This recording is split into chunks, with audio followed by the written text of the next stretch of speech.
parked down on 58th Street, New York, when we had the garage down there, and we walked back and forth and just spend those 10 minutes catching up. And then, as Ava mentioned, there were the New Year's Eve parties at Anna's, Bonnie and Jim, and we always had fun. We always enjoyed those. And I remember him telling me of this horrible 9/11 experience, as Abby mentioned, which struck a particular note with me. Since I live in Brooklyn, I take the Brooklyn Battery Tunnel all the time. As a matter of fact, I was driving through this morning and I was thinking of Jim and empathizing with what he must have gone through, being stuck there and having to find his way out with all the confusion and everything.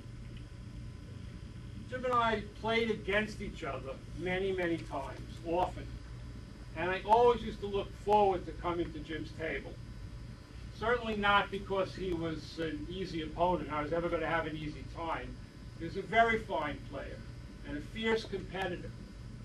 And I certainly took more than my share of zeros in his hands. But it was always friendly competition. There was always a smile, and it was just fun. I look back on it now, and I realize that I enjoyed all the time that I spent with Jim.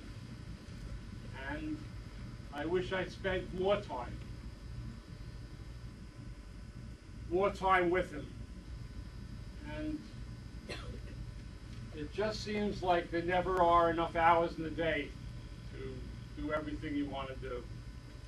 And then the years seem to go swiftly by, all too swiftly.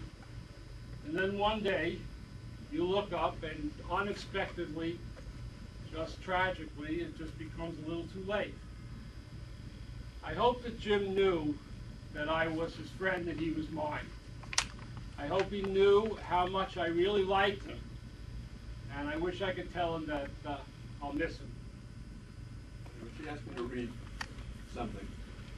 She wrote, "It is rare in my life to know a man as kind and unselfish as Jim. He was a teacher, a mentor, and a friend. He was my steady date on Tuesday afternoons, and I so look forward to Tuesdays because not only did I learn something, but I had such a wonderful day filled with fun along with bridge. He had a way of retelling a corny joke that could reset the mood of anyone at the table. He was kind to his partner as well as to his opponents. A little story, did you ever wonder what happened to all the no-smoking cards in the bidding boxes? Well, the backs were blank, and Jim used to write me things like, 'Great defense, partner,' and pass them to me casually. He would not say something like that out loud as he thought it was impolite to his opponents. So I bought him notepads so he would have plenty of paper.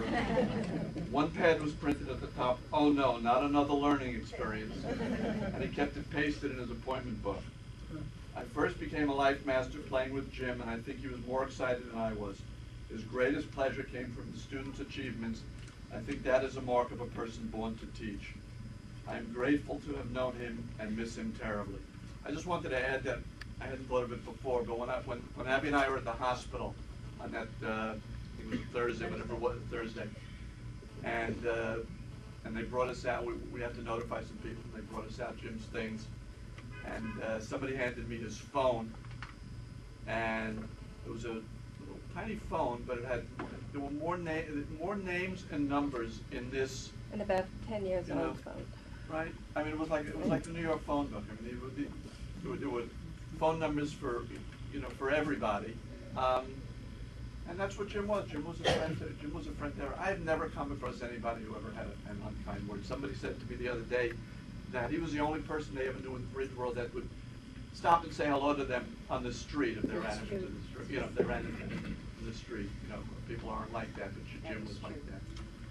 Somebody else must have a story to tell or a couple of words. A colleague of mine, obviously, a professional teacher, a very warm human being who always liked to chit-chat, and he would take me aside every once in a while at the club. But we shared one common thread, particularly in bridge, and that's that we both had this little thing going where we would talk about how wonderful it was to have, as this is our career, and yet we were playing with all of these beautiful women. Okay, and we particularly enjoyed playing bridge with beautiful women. It was just a pleasure. And he had a little saying that he would say. He would always say, "It's eye candy." That was his statement. And He would talk about the different people he played with and how, what a pleasure it was. All of you here who played with him know how he thought about you. The other thing he would once in a while say to me would be, he would talk a little bit about Bonnie. Now, of course, when you're in a relationship, you tend to bitch about your mate. That's like typical. And of course, he would bitch about Bonnie, as you well know.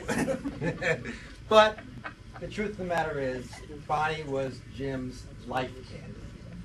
So, we'll leave it there. Bonnie was the wind beneath his wings.